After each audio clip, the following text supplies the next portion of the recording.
2026년 주택시장에 세금 압박이 돌아옵니다. 당신은 준비됐나요?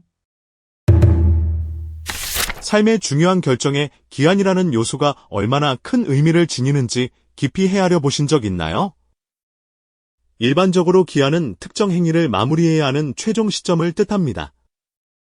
그런데 주택시장에서 특정 조세 부담 완화는 지난 몇 년간 마치 자연스러운 현상처럼 존재해 왔습니다. 2022년 봄에 도입된 이 완화 조치는 매년 말이면 재차 연장되며 그 명맥을 이어왔습니다. 시장 참여자들 사이에서는 아마 영원히 지속될 것이라는 낙관적인 시각이 만연했습니다. 어려운 상황마다 정책 당국이 내놓은 익숙한 대응 방식이었으니까요. 하지만 이제 그 반복적인 상황이 끝나려 합니다. 정부가 2026년 5월 9일 이 완화 조치의 마감을 공식화했기 때문입니다. 이것은 우리가 오랜 시간 잊고 있던 강도 높은 세금이 다시 현실로 돌아온다는 신호입니다. 이제 기한이라는 단어는 원래의 의미대로 마감 시점의 압박으로 변모했습니다. 냉정하게 보면 이는 단순한 규정의 변경을 넘어섭니다. 정책 결정권자들이 다수 주택 소유자들에게 보낸 최후의 통지서입니다. 지금까지 충분한 시간을 주었다. 이제는 움직여야 할 때라는 무언의 압박인 것이죠. 단순히 세금이 조금 오르는 수준이 아닙니다. 구체적인 수치로 보면 훨씬 더 크게 와닿으실 겁니다. 최근 공식 기관에서 공개된 가상 계산 결과는 충격적일 정도입니다. 이것이 어떤 차이를 만드는지 아주 쉽게 설명해 드리겠습니다. 예를 들어 규제 대상 지역의 주택을 소유한 이가 5억 원의 차익을 남기고 해당 주택을 매도한다고 가정해 봅시다. 지금처럼 세금 완화 기간에는 일반 세율만 적용됩니다. 지방세까지 포함해도 1억 원 중반대의 금액을 내면 됩니다. 그런데 2026년 5월 10일에 잔금을 치른다면 어떻게 될까요? 3개 이상 주택 소유자를 기준으로 추가 세율 30% 피가 더해지고 장기 보유에 대한 특별 혜택이 완전히 사라집니다. 그 결과는 참담합니다. 납부해야 할 세금이 4억 원 가까이 치솟습니다. 동일한 자산을 매도하는데 날짜 하루 차이로 실제 손에 들어오는 금액이 2억 원 이상 차이가 납니다. 2.7배라는 수치는 그냥 나온 것이 아닙니다. 이는 사실상 국가가 5월 9일 이후에는 처분을 어렵게 만드는 것과 다름없습니다. 여기서 시각이 나뉩니다. 과연 이 종료 결정이 시장의 매물을 끌어내는 결정적인 기회가 될까요? 아니면 또다시 거래를 얼어붙게 만드는 강력한 장치가 될까요? 오늘 우리는 이 복잡한 세금 통지서 이면에 감춰진 정책 당국의 거대한 계획을 하나씩 풀어볼 예정입니다. 사실 그동안 정부는 깊은 고심을 해왔습니다. 세금 부담을 계속 낮추자니 부유층에 대한 특혜라는 비판이 부담스럽고, 그렇다고 당장 본래의 세율을 되돌리자니 거래 위축으로 경제 활력이 저하될까 우려했던 것이죠. 그런데 왜 하필 2026년 5월일까요? 이것은 현재 우리 주택시장의 전반적인 시간표와 연계하여 이해해야 합니다. 2026년은 대규모 주택 공급 계획이 사전 청약을 넘어 본 청약과 입주 단계로 구체화되는 중요한 전환점입니다. 정부 입장에서는 신규 물량만으로는 수도권 수요를 충족시키기 어렵다고 판단한 겁니다. 따라서 다수 주택 소유자들이 숨겨둔 기존 주택들을 시장으로 나오도록 유도해야 합니다. 즉, 새로운 주택을 공급할 계획이지만 기존 주택 소유자들에게도 이 시기에 맞춰 매물을 내놓으라는 유인책이자 동시에 압박인 셈입니다. 더 이상의 완화는 없다는 선언은 주택을 여러 채 가진 이들에게 더 버텨봐야 결국 세금으로 대부분 상실할 뿐이라는 경고를 심어 매물이 시장에 풀리게 하려는 정교한 계산입니다. 과거의 쓰라린 경험을 되짚어 봅시다. 특정 정부 시절, 강화된 조세는 늘 투기 세력을 제어하는 강력한 도구였습니다. 하지만 결과적으로는 매물이 시장에서 사라지는 역설적인 부작용을 낳았죠. 팔고 싶어도 세금 때문에 팔 수 없으니 공급이 줄었고, 오히려 희소성이 높아진 주택 가격은 급등했습니다. 매도를 포기하고 자녀에게 증여하거나 다음 세대를 기약하며 버티는 전략이 성공했던 시기입니다. 이번 정책 당국은 그 트라우마를 분명히 인지하고 있습니다. 그래서 이번 종료 선언은 과거처럼 갑작스러운 불시의 조치가 아닙니다. 종료를 몇 개월 앞두고 고위 관계자가 직접 나서고 시뮬레이션 수치를 공개하며 대대적으로 홍보하고 있습니다. 이것은 일종의 예고된 심판입니다. 충분한 시간을 주었고 선택할 기회도 제공했다. 그러니 이번에도 팔지 않는 것은 전적으로 당신들의 책임이다라는 전공법을 택한 것입니다. 여기서 아주 흥미롭고도 치밀한 세부 전략이 하나 나타납니다. 바로 정부가 마련한 출구 방안입니다. 단순히 5월 9일까지 계약서만 작성하면 되는 것이 아닙니다. 계약 체결 후 정해진 기간 내에 반드시 최종 잔금 지급까지 완료해야 한다는 조건이 붙었습니다. 보도에 따르면 특정 고가 지역은 4개월, 그 외 서울과 경기 규제 지역은 6개월 정도의 말미를 준다고 합니다. 이것이 현장에서 어떤 상황을 조성할까요? 바로 잔금 일정의 복잡한 조정입니다.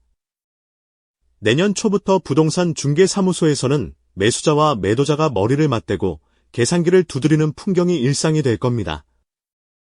5월 9일 이전에는 반드시 거래를 성사시키고 8월이나 11월 전에는 어떤 방법으로든 잔금을 처리해야 한다는 조건이 계약의 필수 요소가 되겠죠. 매수자 입장에서는 시간에 쫓기는 매도인의 심리를 이용해 급매물 가격에서 추가 할인을 요구할 것이고, 매도자는 막대한 세금을 아끼기 위해 아쉬움을 뒤로하고 수천만 원을 할인해주는 처지에 놓일 수밖에 없을 겁니다. 정부가 인위적으로 만든 한시적 할인 판매 기간이 열리는 셈입니다. 특히 가계약이나 사전 약정은 인정되지 않고 반드시 계약금 입금 증명이 필요하다는 점이 이번 설계의 핵심입니다. 다시 한번 수치의 냉혹함을 따져봅시다. 완화 조치가 끝나면 2주택자는 기본 세율의 20% 피가 더해지고 3주택 이상은 30% 피가 가산됩니다. 최고 세율 자체가 70%에서 최대 82.5%에 육박하게 됩니다. 하지만 진정한 폭탄은 장기 보유에 대한 특별 혜택의 배제입니다. 이것이 왜 무섭냐면 10년 동안 자산 가치가 10억 상승했을 때 수억 원을 감면받던 혜택이 완전히 사라진다는 의미이기 때문입니다. 지난 몇 년간 우리는 일반 세율이라는 안정적인 환경에 너무 익숙해져 있었습니다. 언젠가는 원래대로 돌아갈 것이라는 막연한 기대가 산산조각 나는 순간 다수 주택 소유자의 자산 구조는 종잇장처럼 흔들릴 것입니다. 지금부터 내년 5월까지 우리 주택시장에서는 팔려는 이들과 버티려는 이들 사이에 치열한 생존 게임이 벌어질 예정입니다. 냉철하게 분석해 봅시다. 이번 조치는 다수 주택 소유자들을 강제로 1주택자로 재편하려는 거대한 시도입니다. 그런데 여기서 우리는 정책의 의도와는 다른 시장의 역설적인 반응을 고민해야 합니다. 높은 세율이 부담스러워 매물을 내놓는다면 사람들은 어떤 집부터 처분할까요? 당연히 상대적으로 매력도가 낮은 주택부터 팔려고 할 겁니다. 서울의 주요 아파트를 팔까? 아니면 지방의 수익형 자산을 팔까? 답은 명확합니다. 결과적으로 이번 정책은 서울 핵심 입지에 견고한 주택 선호 현상을 최대로 강화할 것입니다. 비핵심 지역의 다주택을 정리한 막대한 자본이 다시 서울 핵심지로 집중되는 현상, 즉 정책 당국의 의도와는 정반대 방향으로 자산 양극화가 심화될 수도 있다는 의미입니다. 정책은 매물 유도를 통해 시장을 안정시키려 하지만 시장의 본능은 여전히 가장 안전하고 가치 있는 곳으로 이동하려 합니다. 더 나아가 우리는 이 정책이 가져올 사회 전반의 심리적 변화를 읽어야 합니다. 그동안 우리 사회에서 주택은 단순한 재산을 넘어 신분과 계층을 상징하는 것이었습니다. 다수 주택 소유자들은 그 정점에 있었죠. 하지만 정부의 이번 발표는 다수 주택 보유라는 포지션 자체가 얼마나 위험한 도박이 될 수 있는지를 다시 한번 명확히 했습니다. 이제 사람들은 생각할 겁니다. 정책 당국이 언제든 내 이익의 상당 부분을 가져갈 수 있다는 사실을요. 이는 앞으로의 주택 투자 패러다임을 완전히 바꿀 수 있습니다. 직접적인 시세 차익보다는 임대 수익이나 간접 투자 상품으로 자금이 이동할 가능성이 큽니다. 혹은 아예 국내 시장을 벗어나 해외 부동산으로 눈을 돌리는 자산가들도 증가할 것입니다. 또한 이번 정책은 1주택 소유자들에게도 영향을 미칩니다. 다수 주택 소유자들이 매물을 쏟아내며 시장 가격이 하향 조정되면 상급지로 옮겨가려는 1주택 소유자들에게는 유리한 기회가 될 수 있습니다.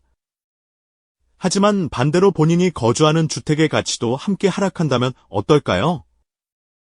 대출 상환 부담은 변함없는데 자산 가치만 줄어드는 모순에 빠지게 됩니다. 결국 이번 조세 부담 정상화는 다수 주택 소유자만의 사안이 아니라 대한민국 모든 주택 보유자의 자산 가치 재조정 사건입니다. 정책의 세부 사항 중 우리가 간과해서는 안 될 또 다른 부분은 증여와의 연관성입니다. 과거에는 매도 시 세금 부담이 너무 크면 사람들은 판매 대신 증여를 선택했습니다. 자녀에게 주택을 넘겨주고 다음 세대의 가치 상승을 기약하는 것이죠. 하지만 이번에는 증여에 대한 세금 역시 만만치 않습니다. 취득세 중과와 과거 증여, 재산의 과세 2월 규정 강화로 인해 증여라는 회피처도 상당 부분 막힌 상태입니다. 즉, 팔 수도 없고 넘겨줄 수도 없는 난처한 상황에 처한 다수 주택 소유자들이 적지 않다는 것입니다. 이들이 선택할 수 있는 최종 경로는 결국 급매물로 처분하거나 아니면 마지막까지 버티며 다음 정권의 정책 변화를 기다리는 것뿐입니다. 하지만 여기서 버티기를 택하기에는 세상의 변화가 너무 빠릅니다. 인구 구조의 변화, 가구 분화 속도의 둔화, 그리고 신규 주택 공급 물량의 압박은 과거처럼 들고 있으면 언젠가는 오른다는 믿음을 약화시키고 있습니다. 특히 지방 소도시나 외곽 지역의 주택을 보유한 분들은 이번이 마지막 정리 기회일 수도 있습니다. 수도권 핵심 지역은 버틸 수 있어도 지방은 버티기 힘든 시대로 접어들고 있기 때문입니다. 정책 당국이 2026년 5월이라는 시점을 못 박은 것은 바로 이러한 심리적 마지노선을 건드린 것입니다. 시장의 거래 양상도 크게 바뀔 것입니다. 이전에는 봄, 가을 이사 시기에 맞춰 거래가 이루어졌다면 이제는 세금 신고 마감 기한과 완화 종료일인 5월 9일에 맞춰 모든 시장의 시계가 돌아갈 겁니다. 1월부터 4월까지는 그야말로 혼란의 시기가 될 가능성이 높습니다. 중개사무소에는 매물 관련 문의 전화가 빗발치고 법률 및 세무 전문가 사무실은 잔금 날짜 조정을 위한 의뢰인들로 넘쳐날 것입니다.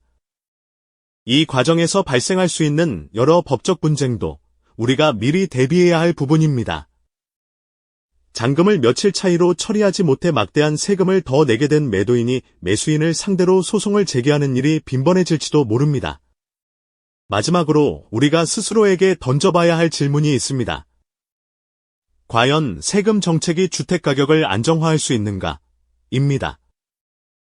지난 수십 년간의 역사적 경험은 조세가 일시적으로 시장을 억제할 수는 있지만 근본적인 수급 불균형을 해결하지 못하면 결국 가격은 다시 상승한다는 것을 보여주었습니다. 이번 조세 부담 정상화가 과연 정책 당국의 의도대로 매물 유도와 가격 안정이라는 두 가지 목표를 달성할지 아니면 또다시 매물 잠김과 특정 지역 선호 현상만 강화할지는 아무도 예측할 수 없습니다. 하지만 확실한 건 이 거대한 변화의 물결이 우리 앞에 이미 도달했다는 사실입니다. 이제 모든 주사위는 시청자 여러분, 그리고 시장의 모든 참여자에게 던져졌습니다. 정책 당국은 이미 모든 계획을 공개했습니다. 5월 9일 이후에는 예외가 없다는 확고한 메시지입니다. 누군가는 세금 부담에 서둘러 매물을 내놓을 것이고, 누군가는 다음 정권이나 다음 선거에서는 또 상황이 바뀔 것이라며 문을 굳게 닫아걸 겁니다. 하지만 한 가지 분명한 건 지난 몇 년처럼 여유롭게 관망하며 시간을 보낼 여유는 이제 단 1초도 남지 않았다는 사실입니다. 과연 2026년 5월 10일 아침 우리 주택시장에는 급매물이 사라진 차가운 정적이 찾아올까요? 아니면 세금 폭탄의 파고를 간신히 넘어선 이들의 안도감이 가득할까요? 정책이 들이온 이 거대한 선택의 기로에서 여러분은 어떤 결정을 내리시겠습니까? 그리고 그 결정의 결과가 10년 뒤 여러분의 재산 가치를 어떻게 변화시킬까요? 오늘 우리가 나눈 이 깊은 논의가 여러분의 소중한 자산을 지키는 중요한 길잡이가 되기를 바랍니다. 여러분의 생각은 어떠신가요?